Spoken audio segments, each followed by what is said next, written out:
Legendary actor Sir Sean Connery, celebrated as the first James Bond on screen, captivated audiences by starring in the first 7 films of the iconic franchise.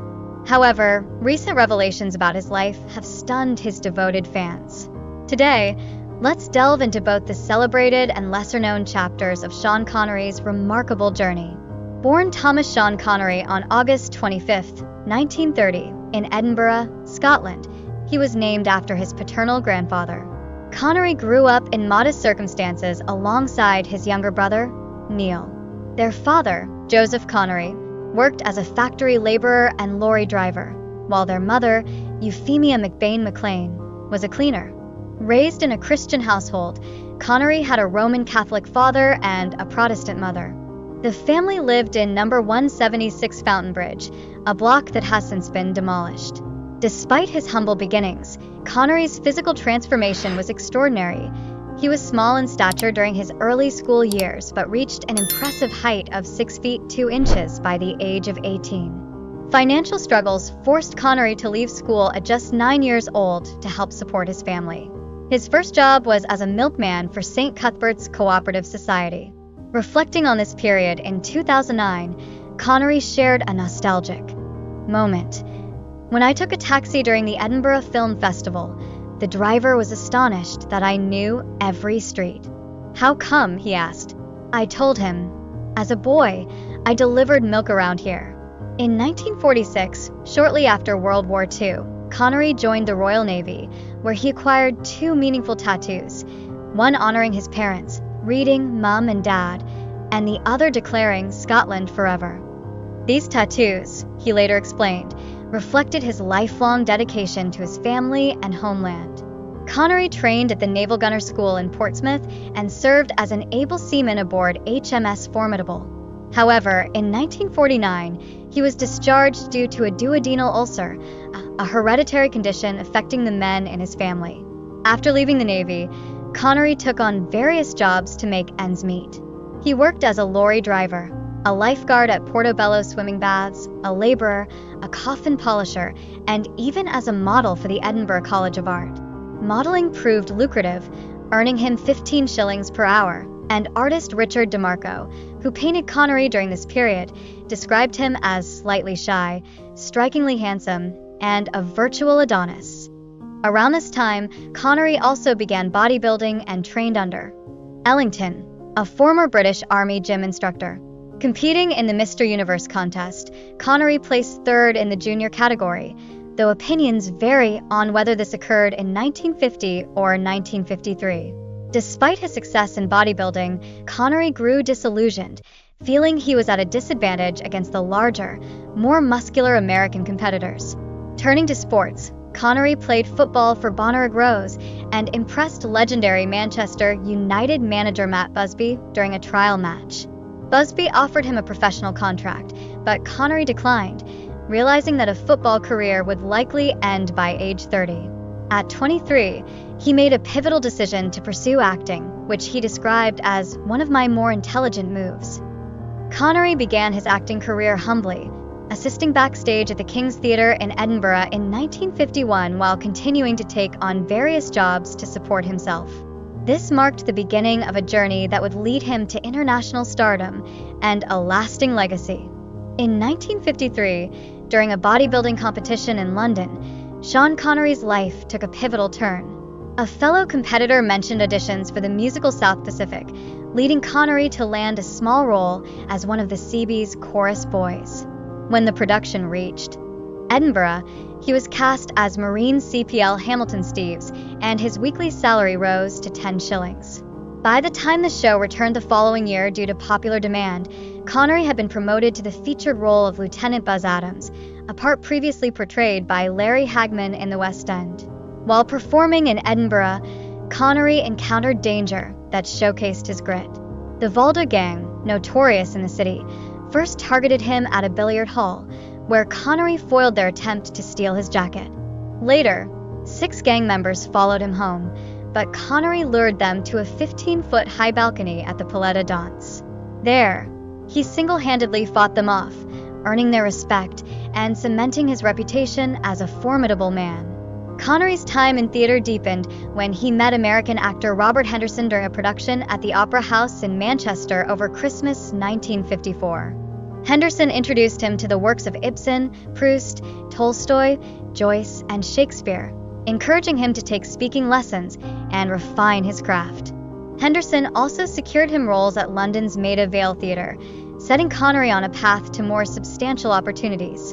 In 1954, Connery appeared as an extra in Herbert Wilcox's musical Lilacs in the Spring, starring Errol Flynn and Anna Neagle. Despite his budding career, he struggled financially and worked part-time as a babysitter for journalist Peter Noble and his actress wife, Mary Ann, earning 10 shillings per night.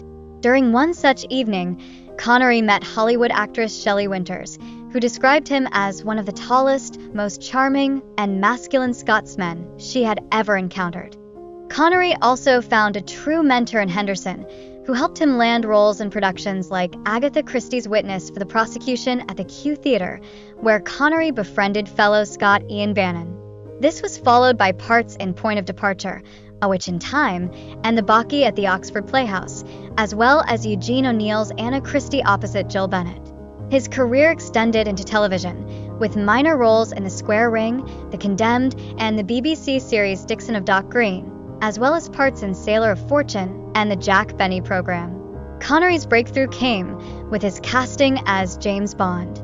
Initially reluctant to commit to a series, he recognized the opportunity it presented to elevate his career. Dana Broccoli, the wife of producer Albert "Cubby" Broccoli, championed Connery for the role, convincing her husband that he was the perfect choice. Ian Fleming, the creator of James Bond, initially doubted Connery, describing him as not what I envisioned of Commander Bond. Fleming viewed Connery as too muscular and unrefined. However, his girlfriend Blanche Blackwell saw Connery's charisma and persuaded Fleming to reconsider. After the success of Dr. No, even Fleming admitted that Connery embodied the sexual magnetism the character demanded, cementing Connery's place in cinematic history. Sean Connery's legendary portrayal of James Bond not only defined his career, but also left an indelible mark on cinematic history.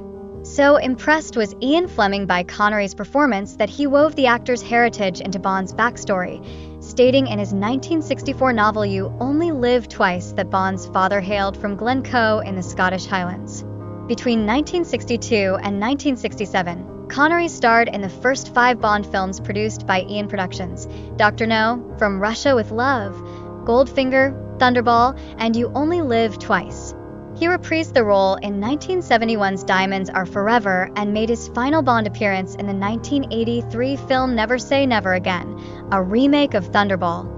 All 7 films were commercial hits, and Connery's Bond was named the 3rd greatest hero in cinema history by the American Film Institute. Connery's transformation into the suave, dangerous 007 was largely thanks to director Terence Young, who took him under his wing, refining his style, speech, and mannerisms. Lois Maxwell, who played Miss Moneypenny, recounted that Young taught Connery how to walk, talk, and even eat. The results were remarkable. After Dr. No's release in 1962, Connery became a global sex symbol, receiving thousands of fan letters each week.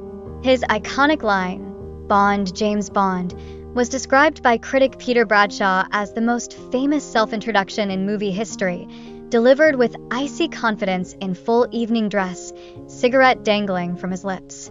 Connery's Bond exuded a combination of danger and allure that defined masculinity on screen in the early 1960s.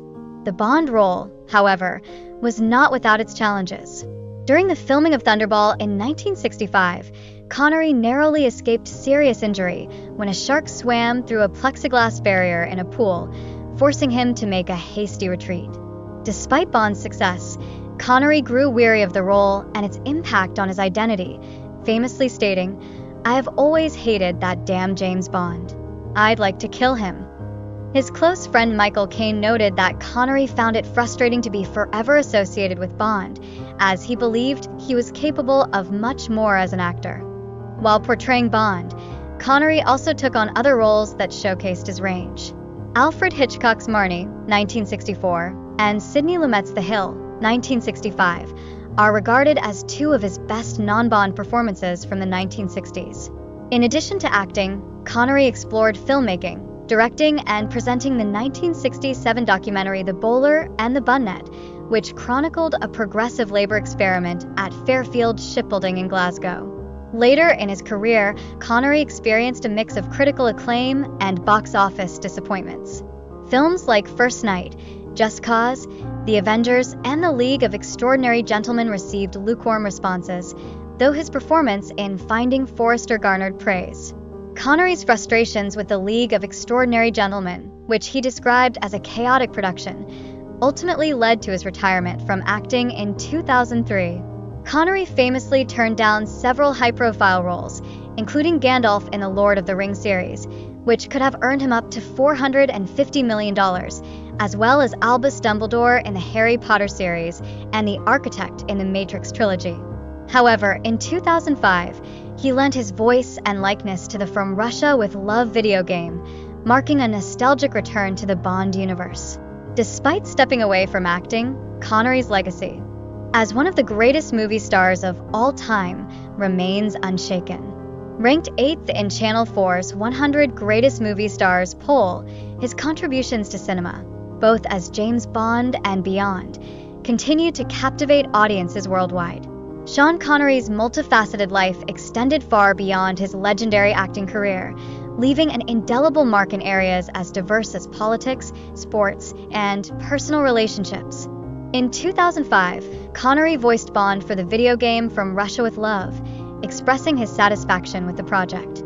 However, by June 8, 2006, after receiving the American Film Institute's Lifetime Achievement Award, he officially announced his retirement, citing his disillusionment with the idiots now making films in Hollywood. A year later, he dismissed rumors of a return in Indiana Jones and the Kingdom of the Crystal Skull, stating, "Retirement is just too much damned fun."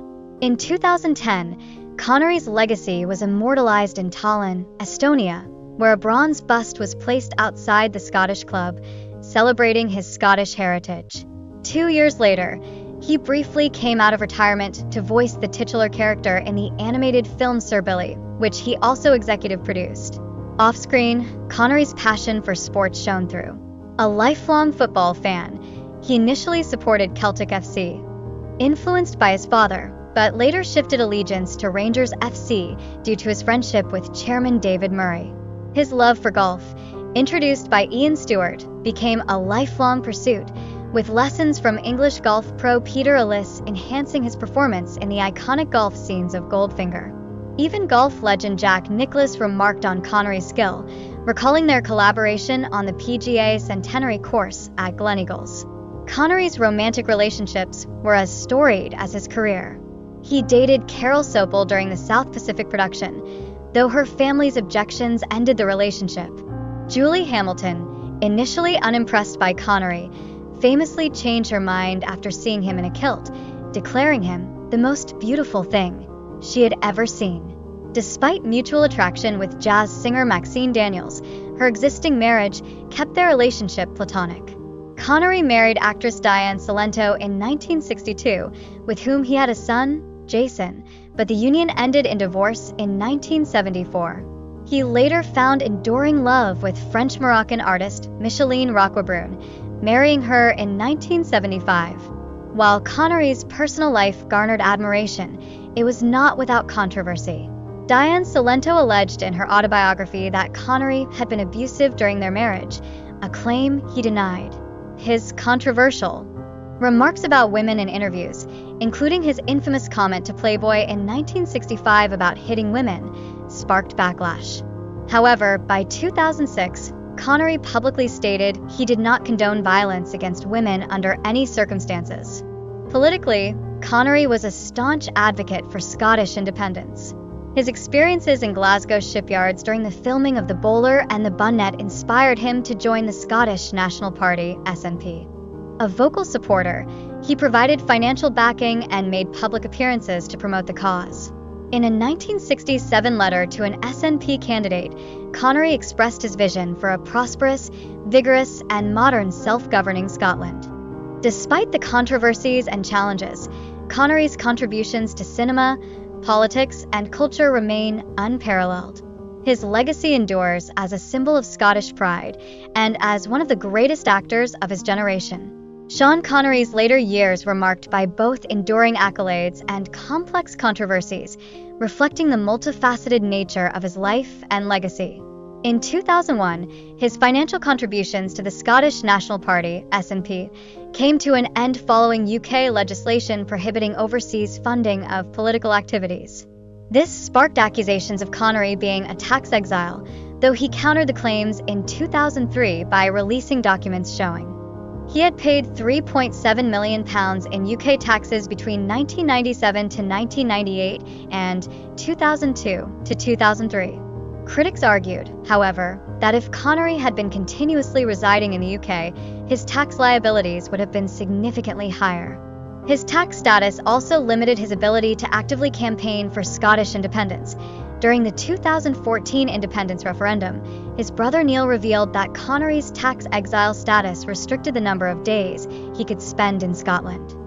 Further scrutiny arose after Connery sold his villa in Marbella, Spain, in 1999. Spanish authorities launched a tax evasion investigation, alleging a £5.5 million fraud against the Treasury. While Connery himself was cleared of any wrongdoing, his wife and 16 others were charged in the case, drawing significant media attention. On October 31, 2020, Connery passed away peacefully in his sleep at his home in the Lyford Cay community of Nassau, Bahamas, at the age of 90. His family and Ian Productions announced his death, with his son Jason noting that Connery had been unwell for some time. A day later, his widow disclosed that he had suffered from dementia in his final years. A month later, his death certificate revealed the cause of death as pneumonia and respiratory failure. With his time of death listed as 1:30 a.m., Connery's remains were cremated, and in 2022, his ashes were scattered in Scotland at undisclosed locations, fulfilling his wish to return to his homeland.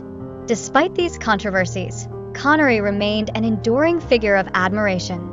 In 2004, a Sunday Herald poll named him the greatest living Scot, and a 2011 Euromillions survey honored him as Scotland's greatest living national treasure.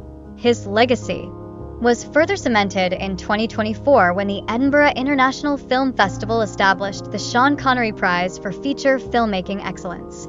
This annual award, accompanied by a cash prize of £50,000, is determined by audience vote and celebrates outstanding feature films premiering at the festival. Connery's life was one of remarkable achievements, resilience, and dedication to his craft and Scottish heritage, leaving an indelible impact on both cinema and cultural history.